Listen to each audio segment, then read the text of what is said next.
10. Richard I, the Lionheart. The Lionheart was the King of England for 10 years and one of the greatest warriors of his era. He also ruled Normandy, Anjou, Cyprus, Brittany, Gascony, Aquitaine, and Nantes.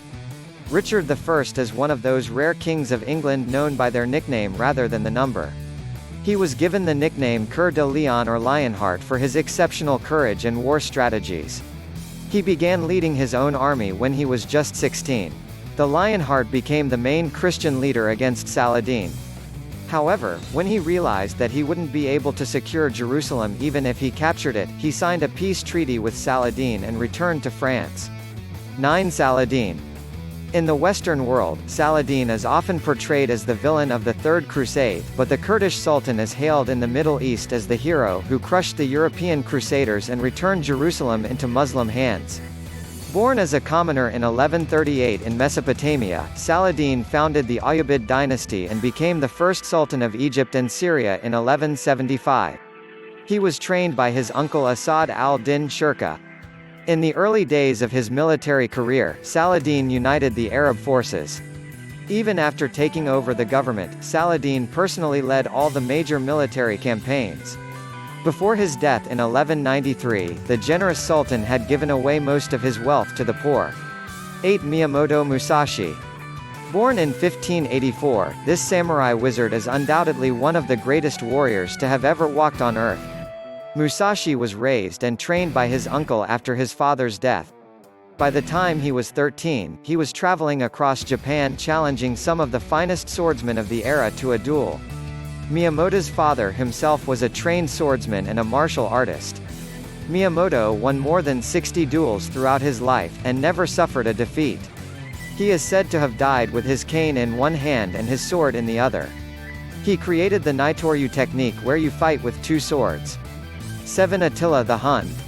Attila was the leader of the barbarian group called the Huns between 434 and 453. Even the great Eastern and Western Roman empires were scared of him. At the peak of his career, Attila's empire spread from the Rhine to the Ural to the Danube to the Baltic Sea. He had crossed the Rhine River to invade Gaul, France, and devastated much of Italy.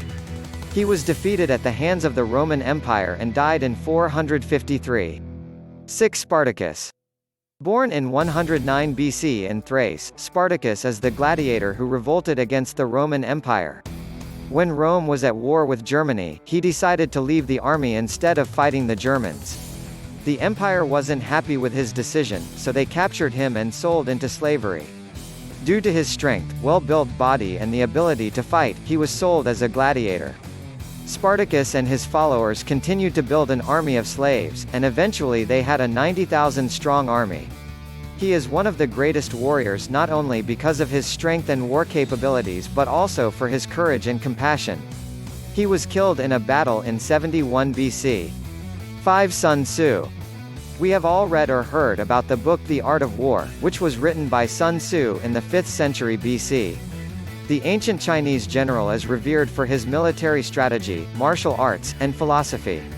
He is known for having transformed the king's concubines into a powerful military force. Tzu's iconic book has influenced the military strategies of not only Asian rulers for centuries but also the strategies of Henry Kissinger, Napoleon, and many Western leaders. 4. Gaius Julius Caesar.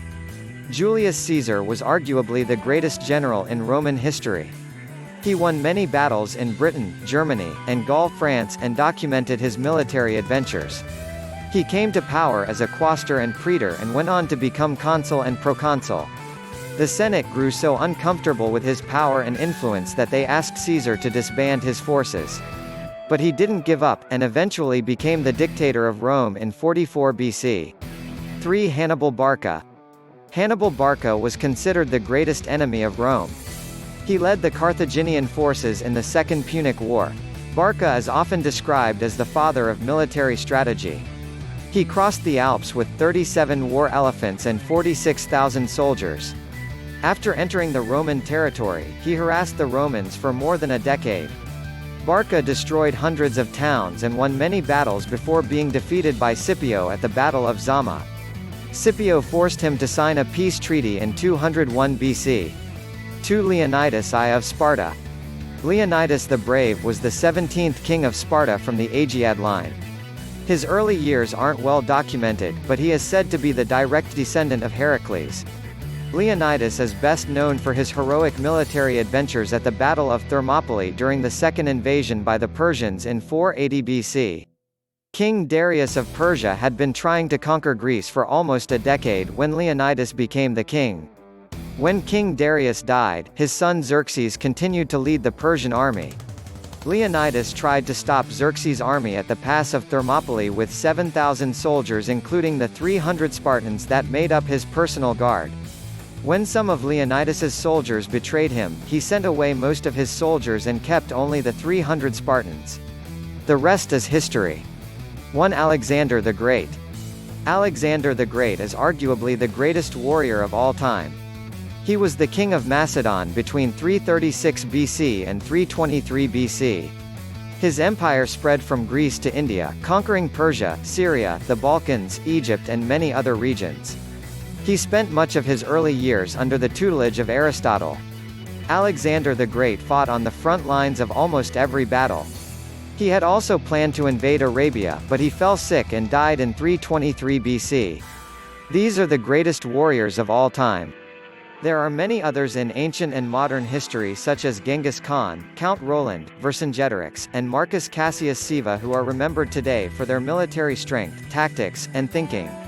Thank you for watching. If you like this video, please subscribe to our channel.